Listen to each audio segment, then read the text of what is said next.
ایسی جگہ پر بھی حضرت ابراہیم علیہ السلام نے اپنی اولاد کے لیے، اپنی بیوی کے لیے یہی دعا مانگی کہ ان کو نماز کا پابند رکھنا اور اپنا پسندیدہ بندہ بنانا، جو کہ قبول ہوئی۔ غرض یہ کہ یہ دعا دینی اور دنیاوی برکات پر مشتمل ہے۔ حضرت کی دعا قبول ہوئی اور قبیلہ جرہم نے اس طرف سے گزرتے ہوئے ایک پرندہ دیکھا تو انہیں تعجب ہوا کہ بیابان میں پرندہ کیسے؟ شاید کہیں کوئی چشمہ نمودار ہوا ہے۔ جستجو کی تو دیکھا کہ زمزم شریف میں پانی ہے۔ یہ دیکھ کر انہوں نے حضرت خاجرہ سے وہاں پر رہنے کی اجازت مانگی۔ انہوں نے اس شرط پر اجازت دی کہ پانی پر تمہارا حق نہ ہوگا۔ وہ لوگ وہیں پر بس کیے اور وہ ویرانہ اب ویرانہ یا بیابان نہ رہا۔ اس طرح حضرت اسماعیل اور حضرت خاجرہ کے لیے کھانے پینے کا بھی قدرت نے انتظام کر دیا۔ اسی طرح وقت گزرتا گیا۔ ان لوگوں نے آپ کی اصلاح اور تقوی کو دیکھ کر اپنے قبیلے میں آپ کی شادی کر دی اور حضرت خاجرہ کا وصال ہوا۔ اس طرح حضرت ابراہیم علیہ السلام کی دعا قبول ہوئی۔ آپ نے دعا میں یہ بھی فرمایا تھا کہ اس کا ثمرہ جو ہے وہ حضرت ابراہیم علیہ السلام کی دعا میں آپ کو مل جاتا ہے۔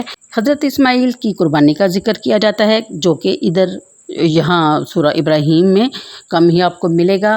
تو اس کا واقعہ کچھ یوں ہے کہ حضرت ابراہیم علیہ السلام جو ہیں وہ حضرت حاجرہ کو جب وہاں چھوڑ کے گئے تو پورے 13 برس کے بعد وہ اللہ تعالیٰ کے حکم سے وہاں دوبارہ تشریف لائے۔ انہوں نے اپنی بیٹے کو دیکھا، بہت خوبصورت پیارا، اپنا بچہ کس کو پیارا نہیں لگتا، لیکن وہ تو تھے ہی شہزادے۔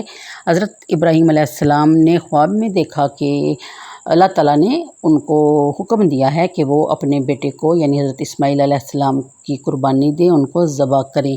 چنانچہ وہ اس خواب کو پورا کرنے کے لیے انہوں نے حضرت حاجرہ سے کہا کہ اس کو اچھے طریقے سے تیار کر دیں۔ انہوں نے حضرت اسماعیل علیہ السلام کو بہت اچھے طریقے سے تیار کیا، بالوں میں کنگھی کی، تیل وغیرہ لگایا، اچھے کپڑے عمدہ پہنائے، پھر پوچھا حضرت ابراہیم سے کہ کہاں جانا ہے۔ حضرت ابراہیم نے جواب دیا کہ اپنے دوست کی ملاقات کو۔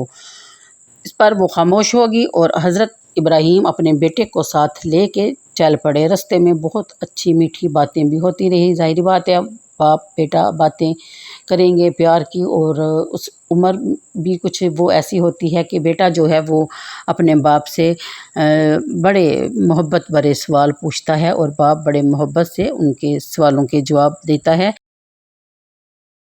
جب وہ اس مقام پہ پہنچے جہاں پہ دکھایا گیا تھا خواب میں کہ وہاں انہوں نے اپنے فرزند کو ذبح کرنا ہے، تو مقامی یعنی قربان گاہ کے قریب پہنچ کے جہاں آج کل حاجی جو ہیں وہ قربانی کرتے ہیں اپنے، لیکن وہاں اس دور میں بھی جانا ان کے لیے مشکل ہے۔ فون پہ بات ہوتی ہے، فون پہ سارے یعنی معاملات طے ہو جاتے ہیں۔ تو حضرت ابراہیم علیہ السلام جب اپنے شہزادے کو لے کے وہاں پہنچے تو ان کو بتایا کہ آج میں اپنے رب کے حکم سے آپ کو ذبح کرنا چاہتا ہوں، یا مجھے حکم ملا ہے کہ میں آپ کو ذبح کر دوں۔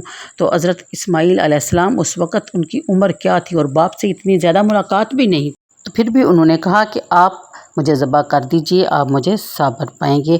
اس معاملے میں مفسرین نے بہت سے قول، بہت سی باتیں لکھی ہیں جو کہ کافی لمبی گفتگو ہو جاتی ہے۔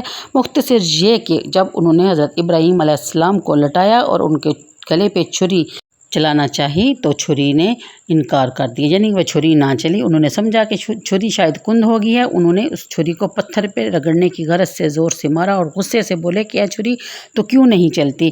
تو چھری نے عرض کیا کہ اے اللہ کے خلیل، میں اسی طرح میں بھی نہیں چلتی جس طرح آپ کو جب آگ میں ڈالا گیا تو آگ کو حکم ملا کہ ٹھنڈی ہو جا تو وہ ٹھنڈی ہوگی، اور اسی طرح مجھے بھی یہ حکم ہے کہ میں نہ چلوں، اس لیے میں نہیں چلتی۔ تو حضرت ابراہیم نے اس چھری کو اور مزید تیز کیا۔ وہ یہ سمجھا کہ شاید یہ شیطان ورگلا رہا ہے، کیونکہ شیطان ایک بار پہلے حملہ کر چکا تھا جب وہ لے کے آ رہے تھے۔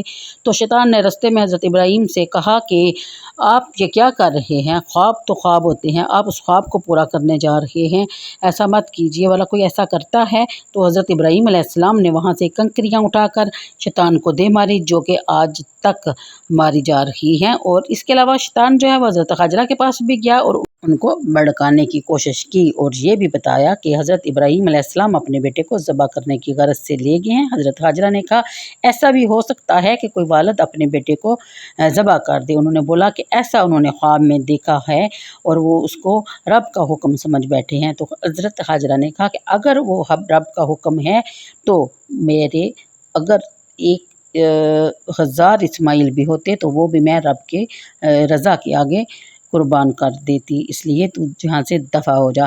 چنانچہ حضرت ابراہیم علیہ السلام جب دوبارہ چھری چلانے لگے تو حضرت اسماعیل علیہ السلام نے کہا کہ بابا جان آپ اپنی آنکھوں پہ پٹی باندھ دیجئے، ہو سکتا ہے میری محبت آپ کو ایسا کرنے سے مجبور کر رہی ہو۔ اور حضرت ابراہیم نے اپنے بیٹے کی آنکھوں پر بھی پٹی باندھی اور اپنی آنکھ پر بھی پٹی باندھی اور تکبیر پڑھ کے چھری چلائی اور اب کی بار چھری چل گئی۔ جب چھری چلانے کے بعد آپ نے اپنی آنکھوں سے پٹی کھولی تو سامنے دیکھا کہ حضرت اسماعیل علیہ السلام کھڑے مسکرا رہے ہیں اور وہ حیران ہو کر انہوں نے نیچے دیکھا تو ایک دمبا جو کہ جنت سے آیا تھا، جنت سے بھیجا گیا تھا۔ حضرت جبرائیل علیہ السلام نے فوراً حضرت اسماعیل کو ہٹایا اور وہاں دمبے کو لٹا دیا، لہٰذا دمبے کی قربانی ہو گئی۔ تو آج یہ تھا مختصر سا اصل واقعہ جو آپ کے ساتھ میں نے شیئر کیا۔ امید کرتی ہوں کہ آپ کو پسند آئے گا۔ اللہ حافظ۔